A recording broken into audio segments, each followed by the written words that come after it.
जो फिलिस्तीन है, उनके जो फिलिस्तीनी हैं, उनके उचित अधिकारों की प्रस्थापना होना चाहिए। इजराइल के अस्तित्व को तो सोवियत रूस ने, अमेरिका ने भी स्वीकार किया है, हम भी स्वीकार कर चुके हैं। मध्य पूर्व का एक ऐसा हल निकालना पड़ेगा जिसमें आक्रमण का परिमार्जन हो और स्थायी शांति का आधार बने। इजराइल और स्वतंत्र भारत का उदय एक ही वर्ष 1947 में हुआ था, परंतु आधिकारिक तौर पर इजराइल को स्वतंत्रता 1948 में मिली। दोनों देशों के शुरुआती संबंध अच्छे नहीं थे। 1947 में ही भारत ने इजराइल को एक राष्ट्र के तौर पर मान्यता देने के विरोध में वोट किया था। इसी तारतम्य में 1949 में भी भारत ने संयुक्त राष्ट्र में इजराइल को सदस्य देश बनाने के विरोध में वोट किया था। इजराइल के उदय के साथ शुरुआती 2 साल में भारत का पक्ष इजराइल के खिलाफ ही रहा। 1992 तक भारत तथा इजराइल के मध्य किसी प्रकार के संबंध नहीं रहे। इसके मुख्यतः 2 कारण थे। पहला, भारत गुट निरपेक्ष राष्ट्र था, जो कि पूर्व में सोवियत संघ, यूएसएसआर, रसिया का समर्थक था, तथा दूसरे गुट निरपेक्ष राष्ट्रों की तरह इजराइल को मान्यता नहीं देता था। दूसरा मुख्य कारण, भारत फिलिस्तीन की स्वतंत्रता का समर्थक रहा। यहां तक कि 1947 में भारत ने संयुक्त राष्ट्र फिलिस्तीन उन्मोचक नामक संगठन का निर्माण किया था, परंतु 1989 में कश्मीर में विवाद तथा सोवियत संघ के पतन तथा पाकिस्तान के गैर कानूनी घुसपैठ के चलते राजनीतिक परिवेश में परिवर्तन आया और भारत ने अपनी सोच बदलते हुए इजराइल के साथ संबंधों को मजबूत करने पर जोर दिया और 1992 से नया दौर आरंभ हुआ। अगर इतिहास में देखें तो 1950 में पहली बार भारत ने बतौर स्वतंत्र राष्ट्र इजराइल को मान्यता दी। इसके साथ ही भारत ने इजराइल के काउंसिल को मुंबई में एक स्थानीय यहूदी कॉलोनी में 1991 में नियुक्त किया। इसे 1953 में अपग्रेड कर काउंसलेट का दर्जा दिया गया।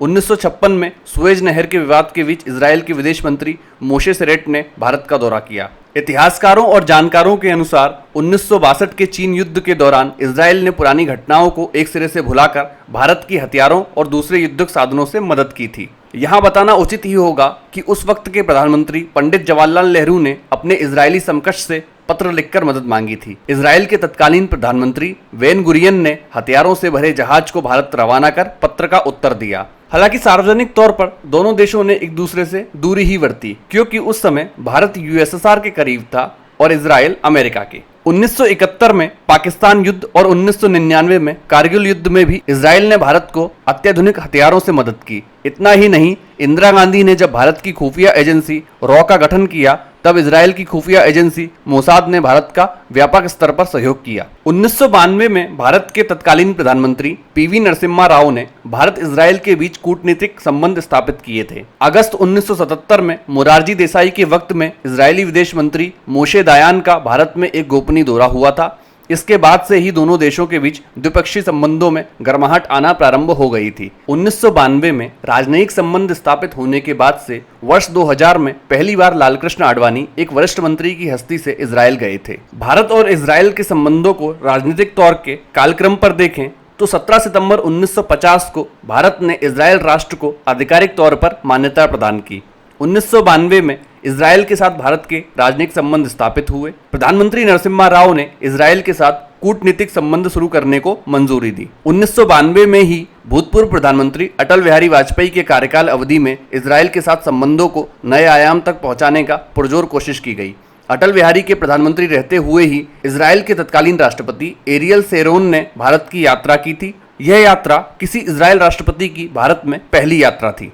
वर्ष 2015 में पहली बार भारतीय राष्ट्रपति प्रणब मुखर्जी ने इजराइल का दौरा किया और 2017 में भारत के प्रधानमंत्री नरेंद्र मोदी ने इजराइल की यात्रा की। ये पहली बार था कि भारत के कोई प्रधानमंत्री इजराइल पहुंचे हों। इजराइल और भारत के बीच बदले संबंधों की असली कहानी सार्वजनिक तौर पर 2015 से नजर आने लगी। संयुक्त राष्ट्र में इजराइल में ह्यूमन राइट्स के वायलेशन के हनन के संबंधी वोट प्रस्ताव के वक्त भारत गैर मौजूद रहा और इसी के साथ सार्वजनिक रूप से भारत ने इजराइल का साथ देना प्रारंभ कर दिया। इसके बाद ही भारतीय प्रधानमंत्री का पहला दौरा इजराइल में 2017 में हुआ। भारतीय प्रधानमंत्री नरेंद्र मोदी ने 3 दिनों का इजराइल दौरा किया और 2018 में बेंजामिन ने 6 दिनों का भारत का विस्तृत दौरा किया। हालांकि संयुक्त राष्ट्र में भारत ने यरूशलेम को इजराइल की राजधानी के तौर पर मान्यता संबंधी प्रस्ताव के विरोध में वोट डाले, लेकिन अब जाहिर तौर पर इजराइल और भारत के बीच में दोस्ती पक्की हो चुकी है। आतंकवाद के खिलाफ एक संयुक्त कार्य समूह के माध्यम से भारत और इजराइल आतंकवाद के मुद्दों पर भी घनिष्ठ सहयोग प्रदान करते हैं। भारत इजराइल के मध्य सहयोग क्षेत्र की बात करें तो स्वास्थ्य क्षेत्र में कोविड-19 महामारी प्रसार को रोकने के लिए भारत द्वारा इजराइल को आवश्यक दवाओं की आपूर्ति सुनिश्चित कराई जा रही है।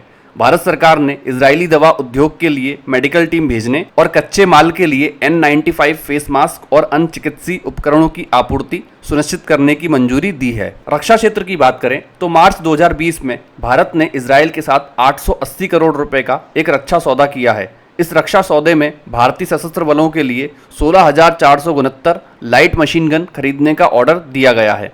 भारत ने इजराइल की रक्षा कंपनियों को मेक इन इंडिया में संयुक्त उत्पादन के लिए आमंत्रित किया, क्योंकि भारत में रक्षा उत्पादन के क्षेत्र में इजराइल के लिए निवेश के अच्छे अवसर हैं। कृषि में सहयोग की अगर हम बात करते हैं तो भारत के कृषि मंत्री की पिछले वर्ष हुई इजराइल यात्रा के दौरान दोनों देशों ने कृषि क्षेत्र में द्विपक्षीय सहयोग को बढ़ाने का निर्णय लिया था। इजराइल ने भारत में कृषि, सिंचाई और अक्षय ऊर्जा के क्षेत्र में निवेश किया है और इजराइल भारत में विनिर्माण के क्षेत्र में भी निवेश की संभावनाएं तलाश रहा है। अगर हम भारत की जनता की बात करें तो वह सहर्ष रूप से इजराइल के समर्थन में खड़े होते हुए दिख रही है।